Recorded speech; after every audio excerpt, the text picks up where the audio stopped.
Kenapa sih kita sering merasa malas padahal banyak hal penting yang harus diselesaikan? Bukan karena kita nggak mampu, tapi seringkali otak kita sendiri yang jadi musuh utama. Saat melihat tugas besar, pikiran langsung merasa terbebani, seolah itu sesuatu yang mustahil ditaklukkan. Disinilah penundaan muncul, bukan karena kita nggak punya niat, tapi karena rasa takut akan beban yang terlalu besar. Kalau ditelusuri lebih dalam, rasa malas sebenarnya hanyalah strategi otak untuk menghindari stres.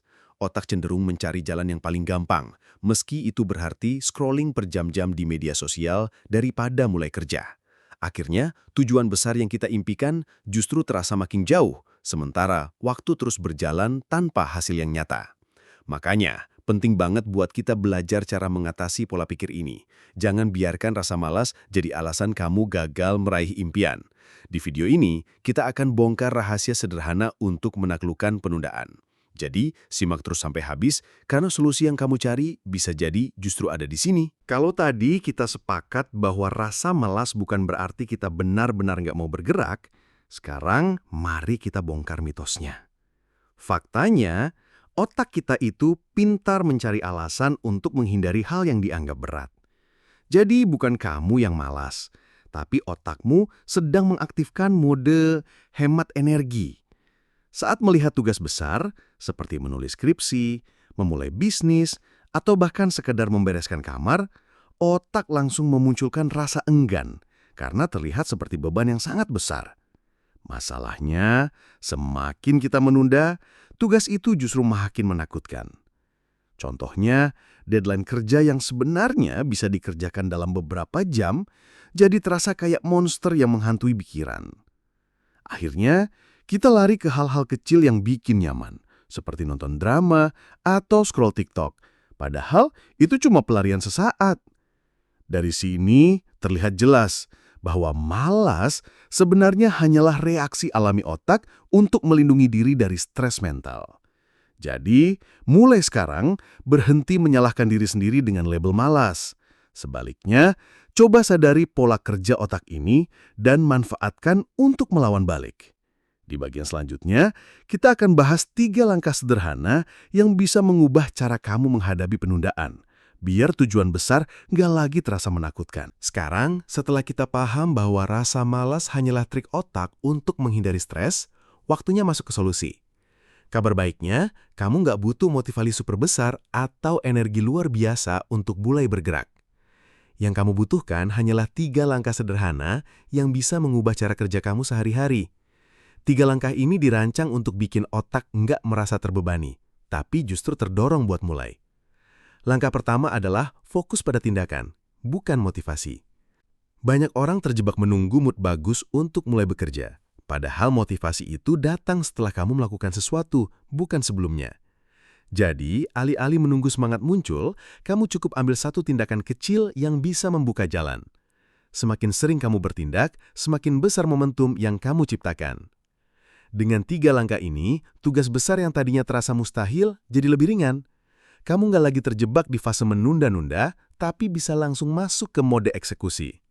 Nah, di bagian berikutnya, kita akan kupas lebih detail tentang langkah pertama, bagaimana cara menghancurkan tugas besar jadi bagian kecil yang bikin otakmu lebih tenang. Inilah rahasia pertama untuk keluar dari jebakan penundaan. Jangan hadapi tugas besar sekaligus. Bayangkan kamu ditugaskan menulis buku. Kedengarannya berat banget kan? Otakmu langsung panik dan mencari cara untuk kabur. Tapi kalau tugas besar itu dipecah menjadi langkah kecil, misalnya cukup menulis 1 paragraf hari ini, tiba-tiba semuanya terasa lebih ringan. Kenapa ini bekerja? Karena otak kita lebih nyaman menghadapi sesuatu yang jelas dan sederhana. Daripada mikirin 300 halaman buku, fokus aja ke 3 kalimat pertama. Dengan cara ini, kamu mengurangi beban mental yang bikin otak takut. Semakin kecil bagian yang kamu pecah, semakin mudah pula otak menerima sinyal bahwa tugas ini bisa dikerjakan sekarang juga, bukan nanti. Prinsip ini nggak cuma berlaku untuk menulis. Mau berolahraga, jangan target langsung lari 10 km. Cukup mulai dengan pakai sepatu lari. Mau rapikan rumah, nggak usah mikir bersihkan semua ruangan. Cukup mulai dari pindahkan satu barang ke tempatnya. Dari hal-hal kecil inilah, kamu bisa membangun momentum yang perlahan membawa kamu menyelesaikan tujuan besar. Banyak orang gagal bukan karena mereka kurang semangat, tapi karena mereka terlalu mengandalkan motivasi. Padahal, motivasi itu sifatnya naik turun. Kadang ada, kadang hilang. Kalau kamu menunggu sampai semangat datang, bisa-bisa tugasmu enggak pernah selesai. Kuncinya ada pada kebiasaan, sesuatu yang tetap berjalan meski kamu lagi nggak mood. Coba ingat, hal-hal kecil yang kamu lakukan setiap hari jauh lebih menentukan hasil akhir daripada motivasi sesaat. Misalnya, kalau kamu terbiasa menulis 5 menit setiap pagi, hasilnya dalam sebulan bisa jauh lebih besar daripada menunggu mood bagus untuk menulis sekali seminggu. Kebiasaan kecil yang konsisten akan selalu mengalahkan motivasi besar yang datang sesekali. Dan, yang lebih menarik lagi, motivasi sebenarnya adalah hasil dari tindakan, bukan penyebabnya. Begitu kamu mulai bertindak, sekecil apapun, otakmu merasa berhasil dan mulai memproduksi energi positif. Dari situlah motivasi muncul. Jadi, fokuslah pada membangun kebiasaan sederhana yang bisa kamu lakukan berulang-ulang. Dengan begitu, kamu nggak perlu khawatir kehilangan semangat karena sistemmu sudah bekerja untukmu. Kalau kebiasaan sudah terbentuk, sekarang saatnya bikin hidup lebih mudah dengan rutinitas otomatis. Prinsipnya sederhana, kurangi sebanyak mungkin keputusan yang harus kamu buat biar otak nggak punya alasan untuk menunda. Contohnya, kalau kamu mau rutin olahraga, jangan tunggu sampai malam untuk memutuskan mau lari atau enggak. Taruh aja sepatu lari di samping tempat tidur, jadi begitu bangun, kamu otomatis melihat pemicunya. Rutinitas otomatis bekerja karena otak suka dengan pola. Semakin sering kamu melakukan hal yang sama pada waktu yang sama, semakin cepat itu jadi default setting dalam hidupmu. Kamu nggak lagi berpikir keras apakah harus melakukannya atau tidak, karena tubuhmu sudah terbiasa bergerak secara otomatis. Inilah cara ampuh untuk melawan rasa malas yang biasanya muncul di awal. Trik kecil ini bisa diterapkan di banyak aspek hidup. Mau baca buku setiap malam? Taruh buku di atas bantal sebelum tidur. Mau minum lebih banyak air? Letakkan botol minum di meja kerja. Mau produktif di pagi hari? Jauhkan ponsel dari tempat tidur supaya kamu nggak langsung scroll setelah bangun. Dengan mengubah hambatan kecil jadi pemicu, rutinitas otomatis akan mengarahkan kamu menuju hasil besar tanpa harus melawan kemalasan setiap hari. Setelah rutinitas otomatis mulai berjalan, ada satu trik sederhana tapi sangat powerful, aturan 2 menit. Intinya, setiap kali kamu ingin menunda sebuah tugas, katakan pada diri sendiri, saya cuma akan melakukannya selama 2 menit saja. Kenapa 2 menit? Karena durasi ini terlalu singkat untuk ditolak otakmu. Pikiranmu nggak merasa terbebani, jadi kamu lebih mudah untuk memulai. Misalnya, kamu malas banget buat mulai menulis. Terapkan aturan ini. Cukup tulis 1 kalimat dalam 2 menit. Atau saat kamu ogah olahraga, cukup kenakan sepatu dan lakukan pemanasan kecil 2 menit. Ajaibnya, begitu kamu memulai, seringkali tubuh dan pikiranmu nggak berhenti hanya di 2 menit. Kamu akhirnya bisa lanjut lebih lama tanpa merasa dipaksa. Aturan 2 menit bekerja karena menggeser fokus dari menyelesaikan tugas besar menjadi sekadar memulai langkah kecil. Dan inilah rahasia produktivitas. Momentum datang setelah tindakan pertama, bukan sebelumnya. Jadi kalau kamu merasa stuck, jangan pikirkan seluruh beban tugasnya. Cukup mulai dengan 2 menit dan biarkan sisanya mengalir dengan sendirinya. Aturan 2 menit itu berhasil karena otak kita sebenarnya takut sama komitmen besar, bukan pada tindakan kecil. Begitu kamu bilang pada dirimu sendiri, aku cuma perlu lakukan ini 2 menit. Otak langsung merasa aman. Tidak ada ancaman, tidak ada beban besar. Akhirnya, rasa malas yang tadinya menahanmu jadi berkurang drastis. Selain itu, aturan ini menciptakan momentum.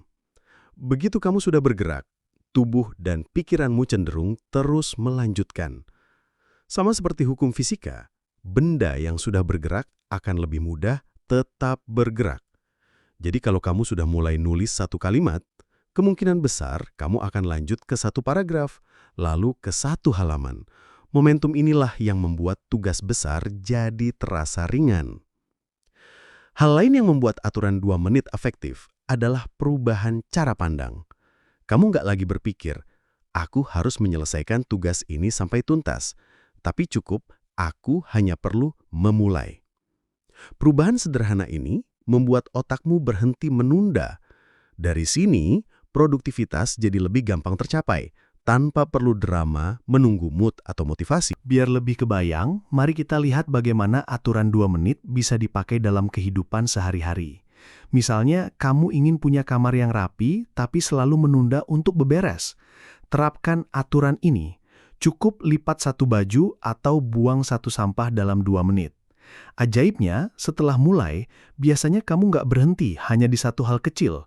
Ujung-ujungnya, kamar jadi jauh lebih rapi.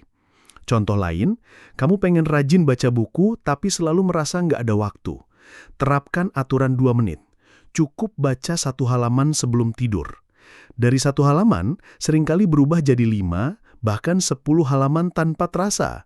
Sama juga kalau kamu mau mulai olahraga.